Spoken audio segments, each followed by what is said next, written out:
high कोर्टनि जाजमेन्टनि उनावहाय जोंहा मोनसे स्कोप दंबावो सुप्रिम कोर्टआव थांनाय जेरै लवार कोर्टआव जाजमेन्ट होयोब्ला जों बेखौ हाई कोर्टआव चेलेन्ज खालामफिननो हायो बेबायदि हाई कोर्टआव जुदि एखे जाजमेन्टखौनो होयोब्ला बा जों जुदि सन्तुष्ट जायाब्ला जों आरो सुप्रिम कोर्टआव थांनायनि लामा थायो बेबायदिनो जों अलरेडि डिसिसनल' लानाय नङा थांखिल' लानाय नङा बेखौहाय सुप्रिम कोर्टआव लांनायनि गुथै जुजाया जाबाय खामानियाबो जागायजेनबाय जोंनि एडभकेटआ सुप्रिम कोर्टआव थांना सुप्रिम कोर्टनि एडभकेट सासे अलरेडि थिक खालामबाय बिथाङा लानो थाखाय एग्रि जाबाय आरो दा एवारनि खामानिया सोलिगासिनो पेटिशन फाइलनि थाखाय जों हाई कोर्टनि भार्डिक्टनि उनाव मास मोनथामनि उनावनो सुप्रिम कोर्टआव केसखौ फाइल खालामथारनांगौ दा बेबादिहाय जोंहा 2.5 मासल' मोनगोन जों मास मोनथामबो मोननाय नङा खारन विन्टार भेकेसन दङ 19 तारिखनिफ्राय सुप्रिम कोर्टआव बेवहाय जोङो 16 तारिख शुक्रबार लास्ट वर्किं डे जों डिसेम्बरनि 16 सिमल'सो जोंहा सम दोङो स' बिनि गेजेरावनो जोङो पेटिशनखौ फाइल खालामनांगोन पेटिशन फाइल खालामनानै जेब्ला रेजिस्टार जायो केसआ बिनि उनावहाय एडमिट खालामनांगोन स' जों आसा खालामो डिसेम्बर फार्स्ट उइकआव जोङो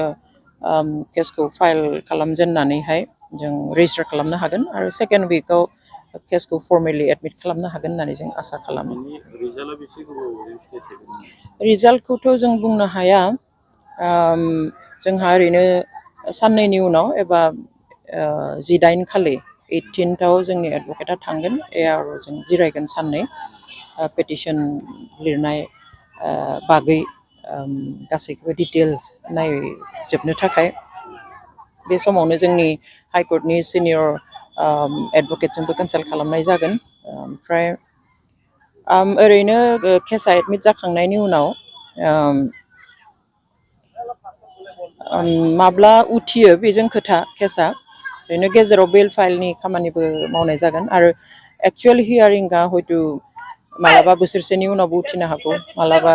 बोसोरनैनि उनाव मालाबा हयथ' 6 मासनि उनावबो बेखौ थिग बुंखानो हाया बेसेबांनि उनाव उथिगोन बा ओंखारगोन बेवहाय जों आसा खालामो एसे थाब उथिगोन आरो जेब्ला केसआ उथिगोन अब्ला